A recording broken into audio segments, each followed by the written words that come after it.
हर दिन अपलोड होने वाले मेरे चमत्कारी टोटकों के टाइमली अपडेट्स के लिए मेरे चैनल को सब्सक्राइब करें, बेल आइकॉन भी दबाएं जिससे कोई भी वीडियो या आवश्यक जानकारी आपसे मिस ना हो पाए। धन्यवाद।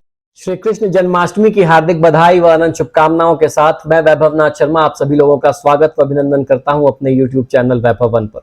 दोस्तों, आज हम लोग जानेंगे कि जन्माष्टमी की शुभ तिथि इस बार कौन से दिन पड़ रही है, तारीख क्या होगी, शुभ मुहूर्त क्या होगा और पारण का क्या समय होना चाहिए, और उसके साथ साथ जन्माष्टमी पर किए जाने वाले भाग्य को चमकाने वाले, दुर्भाग्य को दूर करने वाले कुछ बहुत ही सरल, बहुत ही चमत्कारी, बहुत ही प्रभावशाली टोटकों और उपायों के बारे में। तो ये जन्माष्टमी का विशेष एपिसोड है, इस बारे में आज हम लोग चर्चा करेंगे। इस साल 2022 में जन्माष्टमी पर कुछ खास संयोग बन रहे हैं। जन्माष्टमी को भगवान श्री कृष्ण के जन्मोत्सव के रूप में मनाया जाता है। हिंदू धर्म में इस पर्व का बहुत ही खास महत्व है। भाद्रपद मास के कृष्ण पक्ष की अष्टमी को रोहिणी नक्षत्र में भगवान श्री कृष्ण का जन्म हुआ था, इसलिए इस दिन भगवान श्री कृष्ण का जन्मोत्सव मनाते हुए पूजा अर्चना विशेष रूप से की जाती है। इस वर्ष 2022 में श्री कृष्ण जन्माष्टमी पर कुछ खास संयोग भी बन रहा है।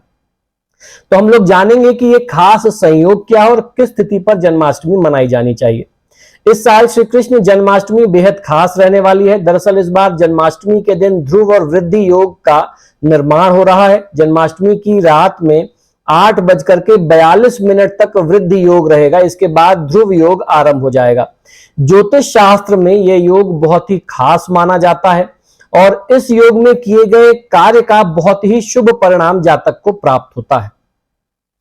इस साल जन्माष्टमी रोहिणी नक्षत्र के बिना मनाई जाएगी। पंचांग के अनुसार इस साल जन्माष्टमी के दिन जो है रोहिणी नक्षत्र जो है रात 11:35 तक ही रहेगा, क्योंकि भगवान श्री कृष्ण का जन्म जो है वो रात में 12 बजे रोहिणी नक्षत्र में हुआ था। तो जब 12 बजे रोहिणी नक्षत्र पड़ता है तो वो बहुत ही शुभ माना जाता है। लेकिन इस बार 11:35 पर जन्म से कुछ समय पहले, कुछ मिनट पहले ही रोहिणी नक्षत्र समाप्त हो जाएगा। उसके बाद मृगशिरा नक्षत्र जो है वह आरंभ हो जाएगा।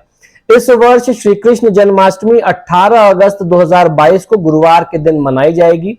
जो रात की पूजा है, निश्चित काल की जो शुभ पूजा है, उसका मुहूर्त 12:03 से आरंभ होगा और 12:47 तक चलेगा। यानी अगले दिन 12 बजे के बाद अगला दिन लग जाएगा, तो 12:47 तक रात में ये रहने वाला है, जिसकी कुल अवधि 44 मिनट की है। और दही आंडी का जो पर्व होता है खासतौर पर महाराष्ट्र, गुजरात में, वह 19 अगस्त 2022 को शुक्रवार के दिन मनाया जाएगा। वो जन्माष्टमी के अगले दिन मनाया जाता है, श्री कृष्ण का जन्म हो जाने के बाद।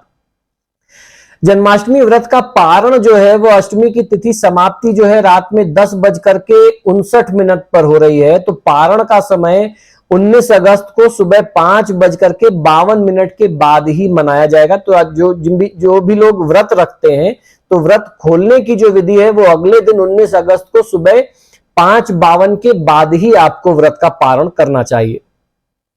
अब हम लोग बात करते हैं कि जन्माष्टमी पर कौन से सरल उपाय किए जाएं जिससे कर्ज मुक्ति से लेकर आर्थिक स्थिति में सुधार कैसे आपको मिले, उस बारे में हम लोग चर्चा करेंगे। भगवान श्री कृष्ण के जन्मोत्सव के दिन कुछ उपायों को करने से भक्तों पर भगवान श्री कृष्ण की विशेष कृपा होती है। जन्माष्टमी के दिन किन उपायों से आप अपने कष्ट को दूर कर सकते हैं और मनचाहा वरदान प्राप्त कर सकते हैं, आइए इस बारे में हम लोग जानते हैं। तंत्र शास्त्र के अनुसार किसी भी सिद्धि को पाने के लिए या मनोकामना की पूर्ति के लिए 4 रात्रियां सबसे उत्तम बताई गई है। पहली है काल रात्रि, नरक चतुर्दशी या दीपावली की जो रात्रि होती है। दूसरी है अहोरात्रि, जिसे महाशिवरात्रि वाली रात को कहते हैं।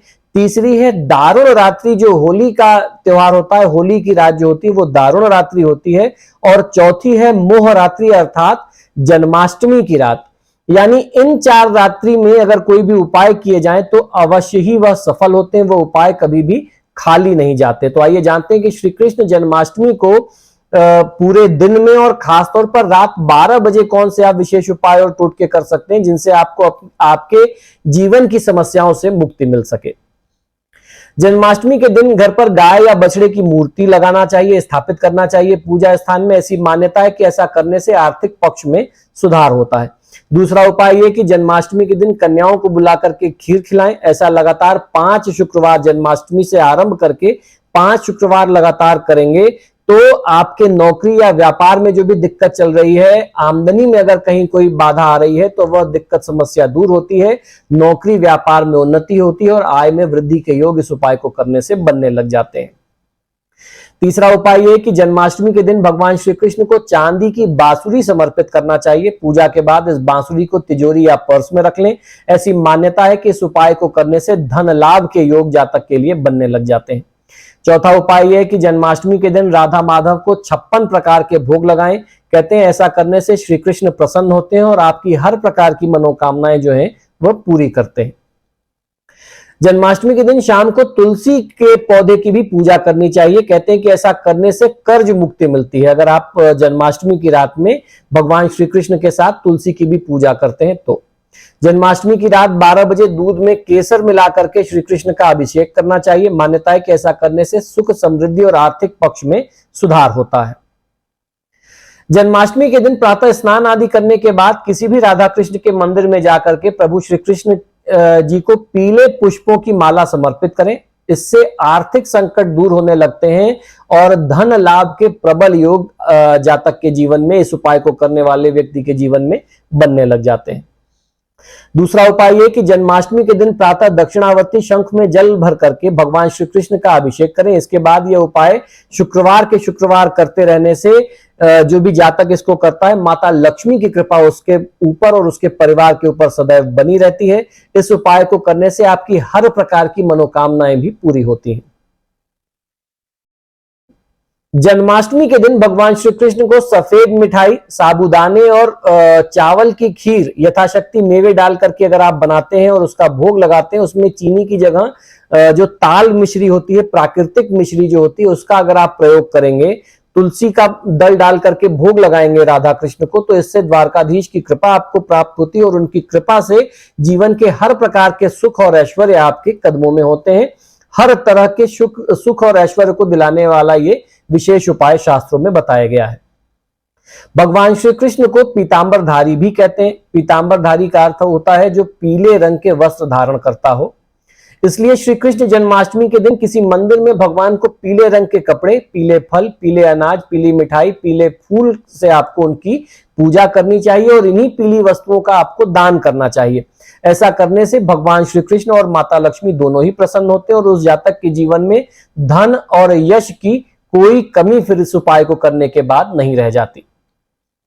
जन्माष्टमी के दिन श्री कृष्ण जी के मंदिर में जटाजूट वाला नारियल और कम से कम 11 बादाम आपको चढ़ाना चाहिए, समर्पित करना चाहिए। ऐसा मानते हैं कि जो जातक जन्माष्टमी से आरंभ करके श्री कृष्ण मंदिर में लगातार 27 दिन तक जटा वाला नारियल और बादाम भगवान के चरणों में समर्पित करता है, उसके सभी कार्य सिद्ध होते हैं। उसके जीवन में किसी भी वस्तु का अभाव नहीं रह जाता और काम में आने वाले विघ्न बाधाएं जो है वो चुटकियों में इस उपाय को करने से दूर हो जाती हैं।